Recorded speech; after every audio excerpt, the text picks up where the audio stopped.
प्रिय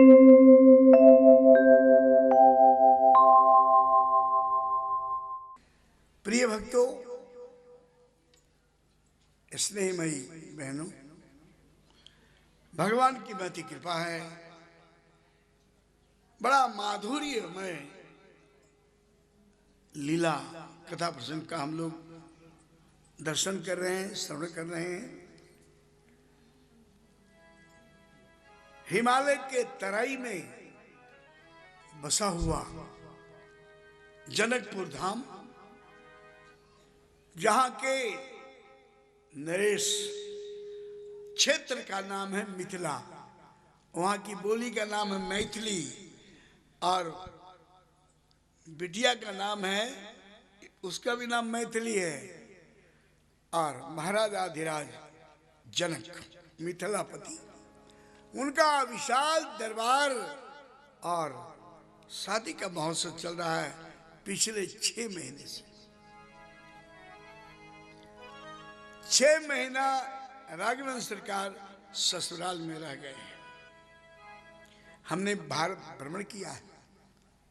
विदेशों में तो आतिथ्य लोग जानते नहीं हैं। जो वहां रहते हैं भारत के लोग, उनमें से 30% लोग ऐसे हैं जो आतिथ्य क्या होता है, अतिथि क्या होता है, वो जानते हैं। लेकिन अतिथि देवो भव, इसका शाब्दिक अर्थ है कि अतिथि जो अनएक्सपेक्टेड, बिना निमंत्रित अचानक आ जाए, ये शाब्दिक अर्थ है। और इसका भावात्मक अर्थ है, शब्दार्थ और भावार्थ, कि जो हमारे मेहमान है, चाहे वो कोई भी हो। किसी भक्त ने कहा है, बोले धन है उनके भाग जिनके साधु आए पाहुना, धन है उनके भाग जिनके साधु आए पाहुना, धन है भाग उनके साधु आए पाहुना। साधु छोड़ो, धन है उनके भाग जिनके साधु आए पाहुना। संत चरण तीरथ चली जाएं। जिस घर में संत आ जाएं, वो घर तीर्थ बन जाता है। 68 तीर्थ निवास करते उस घर में, जिस घर में संत का पदार्पण हो जाए। कितने भाग्यशाली है महाराज जनक। संत द्वितीय विधाता विश्वामित्र और प्रापर ब्रह्म श्री राम और ऋषि श्रेष्ठ विश्वामित्र और न जाने कितना बड़ा ऋषि महर्षियों का समूह, चारों दुल्हा, उनके पिता पिछले 6 महीने से निवास कर रहे हैं। और 2-4 दिन के बाद तो फिर राजकाज को संभालना। सोचिए 6 महीना कितना होता है। रोज दशरथ जी प्रार्थना करते हैं कि आज आज्ञा दे दीजिए, बहुत दिन हो गया। और जनक राज प्रार्थना करके उनको रखते हैं। एक एक दिन का बढ़ता जा रहा, और नित्य नई ढंग से, नित्य नूतन आतिथ्य हो रहा है, मेहमान नवाजी हो रही है। और देखते देखते 6 महीना बीत गया। आज महाराज ने कहा कि बस अब जाने दीजिए। राजकाज, बहुत सारी जिम्मेवारियां हैं। वशिष्ठ ने भी कहा कि अब राजन आज्ञा दीजिए। सतानंद ने भी कहा, विश्वामित्र ने भी कहा, और ये भी जानते हैं कि विदाई तो करनी होगी। खबर भेजा भीतर भवन में कि आज जनक अवधराज जाना चाहते हैं, आज बिटिया की विदाई होनी है।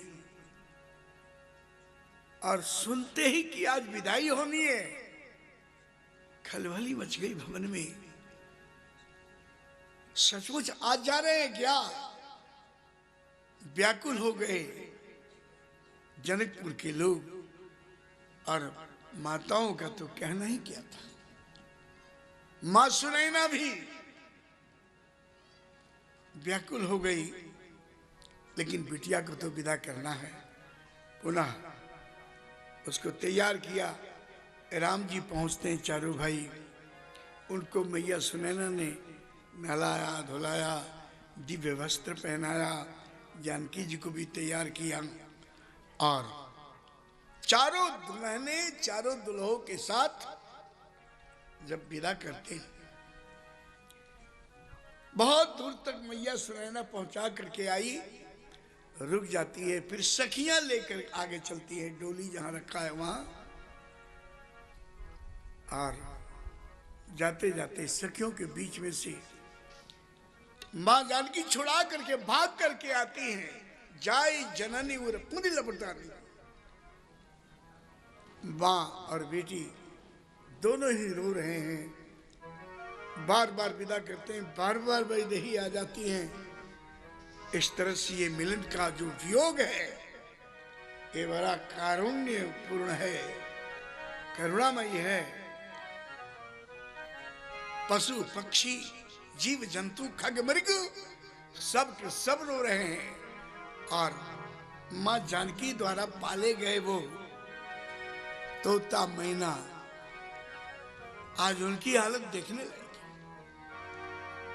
सुख सारिका जानकी जाए, सुख सारिका जानकी जाए, कनक पीजर निराख पढ़ाए। सुख सारिका जानकी जाए, उन्होंने पाला पोसा जिलाया था, और वो व्याकुल होकर के कहते हैं, व्याकुल होई व्याकुल कहीं कहा अहि वैदेही।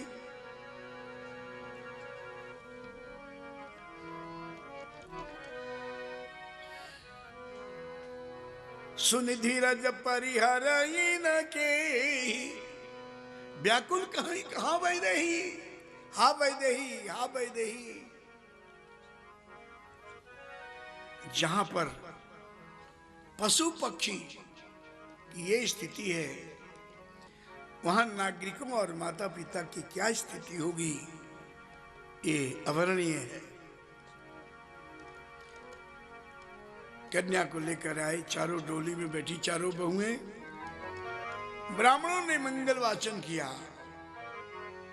और सुमिरी गजानन कीन प्याना, सुमिरी गजानन कीन प्याना, सुमिरी गजानन कीन प्याना, सुमिरी गजानन कीन प्याना, सुमरी गजानन कीन प्याना। भगवान श्री गणेश को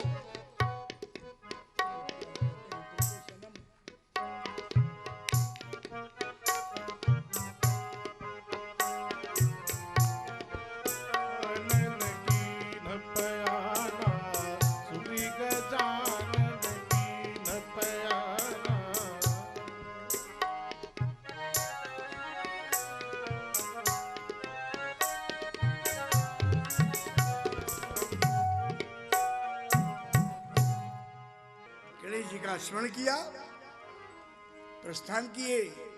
सारे मंगल समूह घड़ी नक्षत्र एकत्र हुए, मंगल मूल सगुन वैन। और महाराज रास्ते में जनक जी के द्वारा व्यवस्थित विश्रामशाला विश्राम गृहों का निर्माण था, जहां रुकते रुकाते